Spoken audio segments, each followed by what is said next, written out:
Hello friends, in the series on the income tax cases, today we have come up with a very important issue regarding the penalty under section 271 subsection 1 clause C. The case is regarding the tax deposited by the assessee on his income before the notice issued under section 148. The situation was that, and the moot question before the tribunal was that, if the assessee has paid all the taxes on his income before the issue of the notice under section 148, but the notice under section 148 is issued after that and the assessment is completed, and no further tax liability has been created, or whatever the tax liability has been created, that taxes has been paid before the issue of notice under section 148, then in that case, whether the imposition of penalty under section 271 subsection 1 clause C is justified. This issue has been taken up by Indore ITAT in the case of Shrimati Kavita Sachdev versus Income Tax Officer, and this case has been reported in 115 ITR Tribunal at page number 265, and the date of the judgment is 16th May 2024. In the present case, the assessee was having income to a magnitude of rupees 12 lakh 400 rupees from three sources, that is long-term capital gain, interest and income from other sources. The assessee didn't file his return of income, her return of income, but paid all the taxes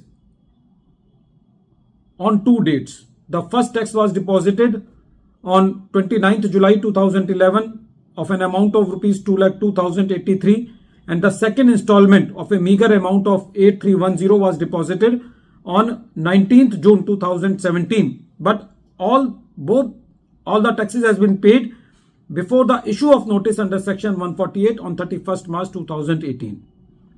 The assessment was completed under section 147 by accepting the returned income of the assessee, and no tax liability was created which was not deposited before the issue of notice under section 148.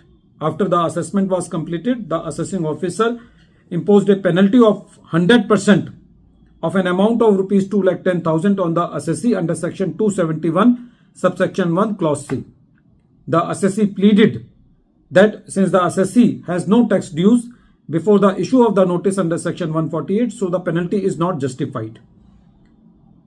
When the matter came to the CIT appeal also upheld the penalty order of the learned assessing officer. So the matter came before the tribunal, and when the tribunal heard the matter, the tribunal gave reference to the explanations to clause C of explanation 4 to section 271 subsection 1, which says that the penalty is to be imposed on the tax out to be evaded, and the tax out to be evaded is to be calculated by deducting the amount of advance tax paid, TDS paid and self-assessment tax paid from the assessed tax of the assessee under the assessment under section 147.